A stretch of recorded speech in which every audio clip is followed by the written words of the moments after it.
নমস্কার সকল মিত্রগণ।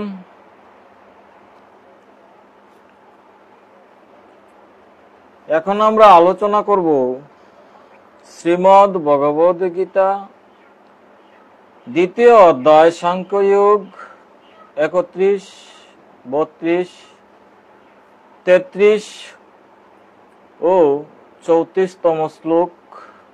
শুরুতেই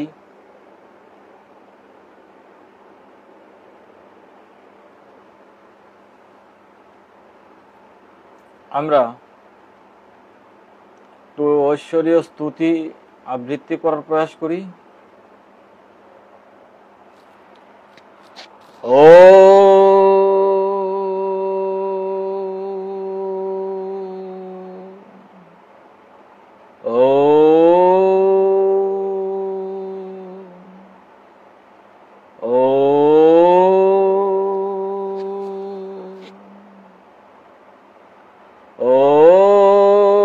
ব্রহ্মানন্দ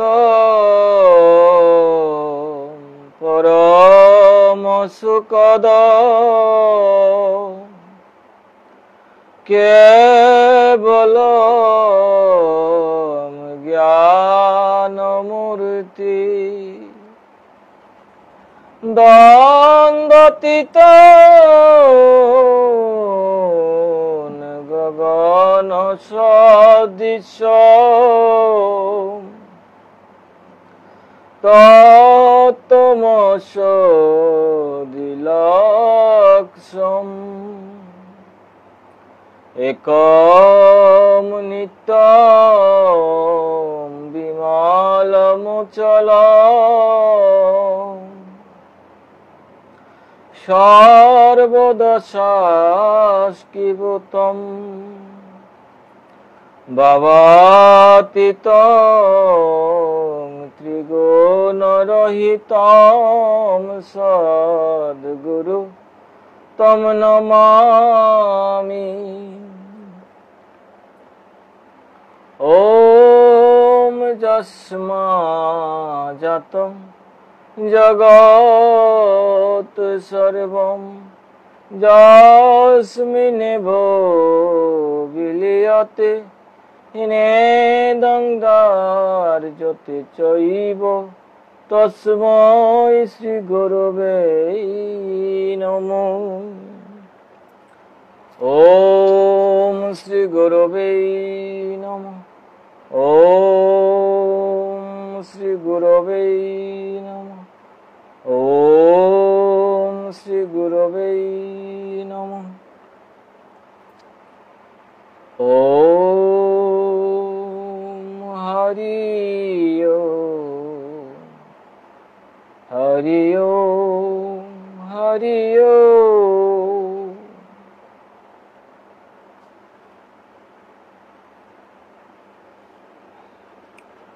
অথ শ্রীমদ্ ভগবদ গীতা দ্বিতীয় অধ্যায় সাংখ্যযোগ 31তম শ্লোক। শ্রী ভগবান উবাচ দেহি নিত্যম অভদ্য অয়ম দেহে সর্বস্য ভারত তস্মাৎ সর্বাণি ভূতানি ন তম শুচিতুম অর্হসি সধর্ম আপি চ অভক্ষ ন বিকম্পিত তুম অর্হসি ধর্মাৎ হি যুদ্ধাৎ শ্রেয় অন্নাৎ ক্ষত্রিয়স্য ন ভিদ্যতি। বলছেন, হে ভারত, হে অর্জুন, এ আত্মা সকল প্রাণীর শরীরে সর্বদা অভেদ্য, সেজন্য সকল প্রাণীর জন্যই তুমি সুখ করতে পারো না এবং স্বধর্মকে পর্যালোচনা করলেও তুমি ভয় করতে পারো না। কেননা ক্ষত্রিয়ের জন্য ধর্মযুদ্ধ যুদ্ধ অপেক্ষা অন্য কোনো কিছুতেই শুভ নেই। তারপর বলছেন, যদি চয়া চোপপন্নম স্বর্গধর্মপাবৃত্তম শোকিনস্কত্রিয়া প্রার্থ লভ্যন্তে যুদ্ধমিদিশ্যম। যে হে প্রার্থ, আপনা আপনি উপস্থিত উন্মুক্ত স্বর্গদ্বার স্বরূপ এইরকম যুদ্ধ সৌভাগ্যবান ক্ষত্রিয়গণই লাভ করেন। ভগবান আত্মতত্ত্ব উপস্থাপন করে সাংখ্যযোগ প্রকরণের উপসংহার করলেন।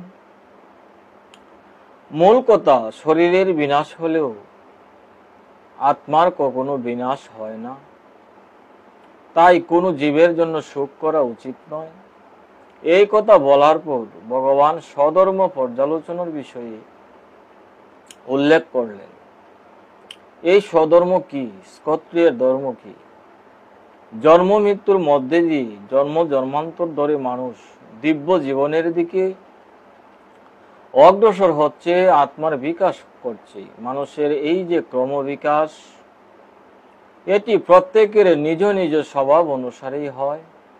কিন্তু স্বভাব অনুসারে কর্ম করতে গিয়ে সেই কর্ম থেকে পিছপা হওয়া কখনোই উচিত নয়। কিন্তু স্বভাব অনুসারে প্রকৃতির গুণত্রয়ের মাধ্যমে সৃষ্টি হয় সত্য, রজ ও তম, এই তিনটি প্রকৃতির গুণ।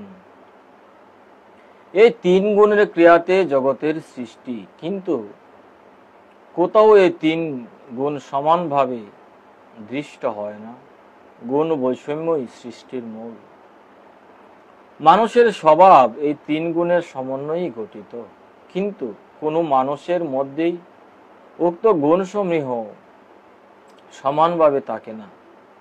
কোনো গুণের আধিক্যতাকে এই গুণ বৈষম্য অনুসারে মানুষের স্বভাবকে চার ভাগে বিভক্ত করা হয়। যে স্বভাব সত্য প্রধান তার নাম হচ্ছে ব্রাহ্মণ। সত্য মিশ্রিত রজ প্রধান স্বভাবের নাম হচ্ছে ক্ষত্রিয়। আর তম মিশ্রিত রজ প্রধান স্বভাবের নাম হচ্ছে বৈশ্য। এবং রজ মিশ্রিত স্বভাবের নাম হচ্ছে তম প্রধান স্বভাবের নাম হচ্ছে শূদ্র। কোন বিশেষ স্বভাব বিশিষ্ট সমস্ত মানুষকে বর্ণ বলে। ব্রাহ্মণ স্বভাব বিশিষ্ট সমস্ত মানুষ ব্রাহ্মণ বর্ণ। ক্ষত্রিয় স্বভাব বিশিষ্ট সমস্ত মানুষ ক্ষত্রিয় বর্ণ। বৈশ্য স্বভাব বিশিষ্ট মানুষ বৈশ্য বর্ণ এবং শূদ্র স্বভাব বিশিষ্ট শূদ্র বর্ণ বলে অভিহিত হয়। মানুষের কর্ম তার স্বভাব অনুসারে নির্দিষ্ট হয়ে থাকে। কর্ম স্বভাবের অনুকূল হলেই তা ব্যক্তি ও সমাজের হিতকর হয়। প্রত্যেক বর্ণের স্বভাব এবং সেই অনুযায়ী কর্মই তার স্বধর্ম। ব্রাহ্মণাদি বর্ণের ধর্ম কি তা পরবর্তীতে বলা হবে। এখানে ক্ষত্রিয়ের স্বধর্মের কথা বলা হচ্ছে। ক্ষত্রিয় স্বভাব সত্য মিশ্রিত রজ প্রধান হওয়ায় তাতে শৌর্য, তেজ, ধৈর্য, দক্ষতা, দান, ঈশ্বর ভাব প্রভৃতি গুণ দৃষ্ট হয়। এই সকল গুণের অধিকারী হওয়ায় রাজ্য শাসন ও রক্ষা, সৃষ্টির পালন, দুষ্টের দমন, সমাজে শান্তি স্থাপন প্রভৃতি গুরুতর কার্যের ভার ক্ষত্রিয়ের উপর দেওয়া হয়েছে। সুতরাং কখনো কখনো রাজ্য রক্ষা, দুষ্টের দমন প্রভৃতি কার্য সম্পাদন করতে হলে যুদ্ধ একান্ত আবশ্যক হয়ে পড়ে। তবে সেই যুদ্ধ অবশ্যই ধর্মযুদ্ধ হতে হবে। নরহত্যা মহাপাপ তা ধর্মে স্বীকৃত, অর্থাৎ নরহত্যা বা মানুষকে হত্যা করা মহাপাপ তা ধর্মেই স্বীকৃত। যারা অহংকার, লোভ, ক্রোধ বা প্রতিহিংসার বশে যুদ্ধে প্রবৃত্ত হয় তাদেরকে বলা হয় নরাধম। কিন্তু শত্রু কর্তৃক আক্রান্ত হলে আত্মরক্ষার জন্য, দেশ রক্ষার জন্য, ন্যায় রক্ষার জন্য, দুর্বল নিঃসহায় নির্যাতিতের রক্ষার জন্য যুদ্ধ এবং প্রয়োজন হলে আততায়ীকে হত্যা করাও ধর্ম। মনুস্মৃতির 8ম অধ্যায়ের 350 থেকে 351 পর্যন্ত বলছেন যে আততায়ীকে হত্যা করাও ধর্ম। ধর্মযুদ্ধে অপরামুখ থাকাও ক্ষত্রিয়ের ধর্ম। মনুস্মৃতির 7ম অধ্যায়ের 87তম শ্লোকে অর্জুন বলছেন যে যুদ্ধে স্বজনকে হত্যা করে কি শ্রেয় হবে তা তিনি দেখতে পাচ্ছেন না। তাই ক্ষত্রিয় জীবনের প্রকৃত শ্রেয় সম্পর্কে ভগবান শ্রীকৃষ্ণ শিক্ষা দিলেন।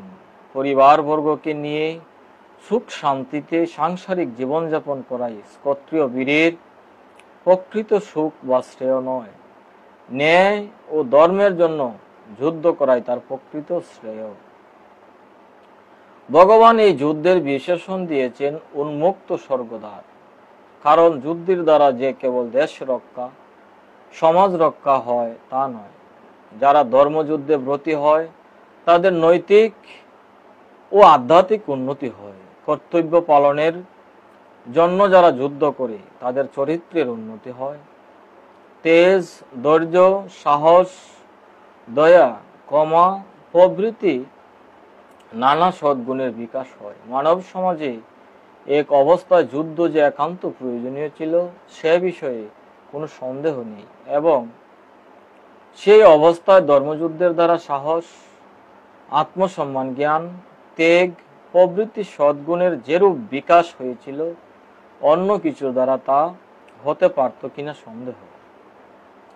মানব জাতি যদি সভ্যতার এমন অবস্থায় উঠে থাকে যখন বাস্তবিক পক্ষে যুদ্ধের আর কোনো প্রয়োজনীয়তা বা উপযোগিতা নেই, তাহলে যুদ্ধ বন্ধ করে দেওয়া হোক, কারণ এরূপ ক্ষেত্রে যুদ্ধ নৃশংস নরহত্যা ছাড়া আর কিছুই না। কিন্তু তাই বলে প্রাচীনকালে যুদ্ধের দ্বারা মানব জাতির বিকাশে যে সাহায্য হয়েছে তা অস্বীকার করা অহিংসা ধর্মের নিতান্ত গোড়ামির পরিচয়। নৈতিক ও আধ্যাত্মিক জীবন বিকাশে যুদ্ধের এই উপযোগিতাকে লক্ষ্য করে ভগবান এই যুদ্ধকে উন্মুক্ত স্বর্গদ্বারের বিশেষণে ভূষিত করেছেন। এই যুদ্ধ ক্ষত্রিয়ের আনন্দ। যুদ্ধ করলে জীবনের সমস্ত সুখ নষ্ট হয়ে যাবে। অর্জুনের এই আপত্তির উত্তরে ভগবান শ্রীকৃষ্ণ বললেন, যুদ্ধ করাতেই ক্ষত্রিয় জীবনের প্রকৃত সুখ। বিশেষত সে যুদ্ধ যখন উন্মুক্ত স্বর্গদ্বারের নেই সন্নিকটে অবস্থান করে। এরূপ ধর্মময় যুদ্ধ করলে কি লাভ হবে তা বলে এখন যুদ্ধ না করলে একজন ক্ষত্রিয় বীরের কি ক্ষতি হতে পারে তা বলা হচ্ছে। বলছেন, অতচেত উত্তম ইমম ধর্মেম সংগ্রাম ন করিষ্যই তৎসধর্ম কীর্তিম চ হিত্বা পাপম আবশ্যসি অকৃত্রিম চ বিভূতানি কতায়সন্তি তে অভয়ম সম্ভাবিতস্য চ অকীর্তি মরণাৎ অতিরিচ্যেত। আর যদি তুমি এই ধর্মযুদ্ধ না করো তাহলে স্বধর্ম ও কীর্তি ত্যাগ করে পাপ প্রাপ্ত করবে, এবং লোকে চিরদিন তোমার অকৃতির বিষয়ে বলবে। আর সম্মানিত ব্যক্তির নিকটে অকৃতি মৃত্যু থেকে অধিক যন্ত্রণাদায়ক হয়। তারপর বলছেন, ভয়াত রণাত পরতম মম সন্তে তাম মহারতা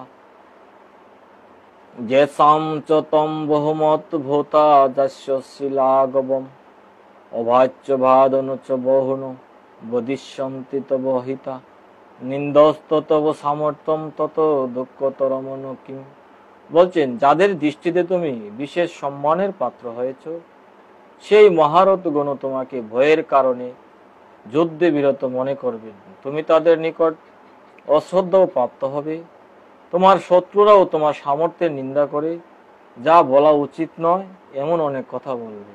এর থেকে অধিক দুঃখ আর কি আছে?